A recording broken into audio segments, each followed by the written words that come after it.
Rachel Reeves planning to raise taxes and cut spending in October budget after large public sector pay rises. Rachel Reeves is planning to raise taxes, cut spending and clamp down on benefits in October's budget after large public sector pay rises fueled a surge in government borrowing.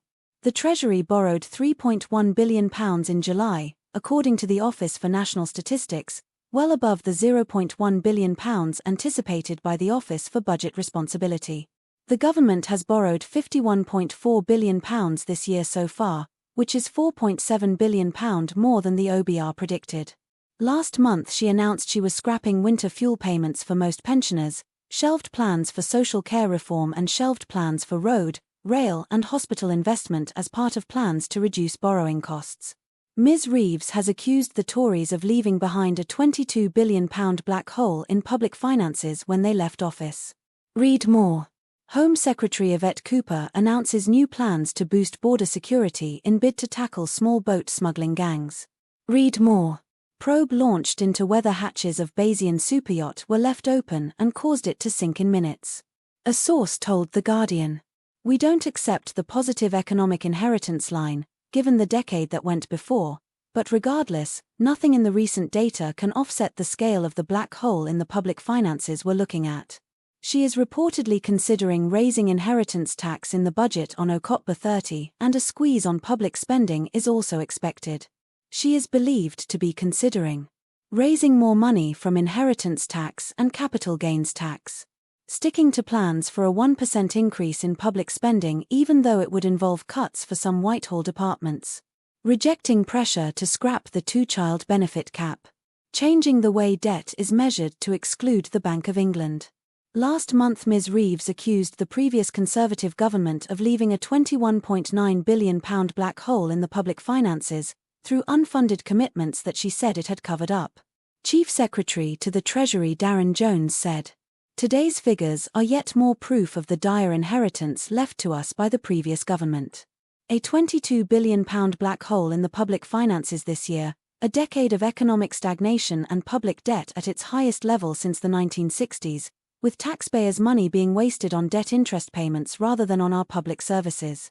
The ONS figures showed that public sector spending of £107.4 billion last month, up £3.5 billion year-on-year, far outweighed receipts of £91 billion in what is normally a bumper month for tax revenues.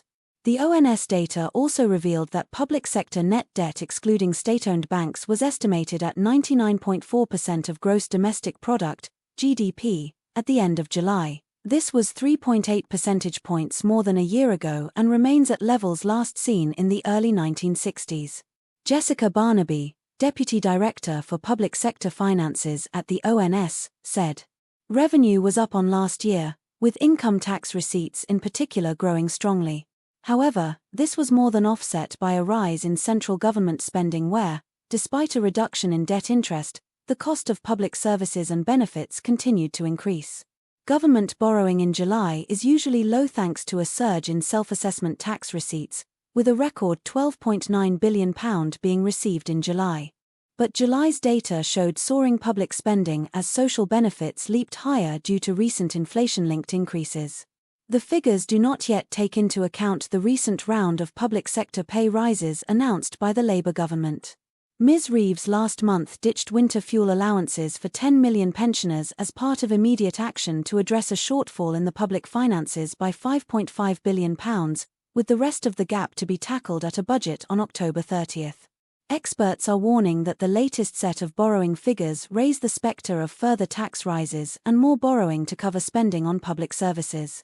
Recent better-than-expected growth figures, which saw GDP rise by 0.6% between April and June, are not expected to soften the blow. Isabel Stockton, senior research economist at the Institute for Fiscal Studies, said, "The early signs are that better-than-expected growth figures won't be enough save Rachel Reeves from tough choices in her first budget on October 30. The combination of in-year spending pressures identified at last month's spending audit and the ongoing, and well-known, pressures facing many public services suggest that the accompanying spending review for 2025 to 26 could be a particularly difficult exercise.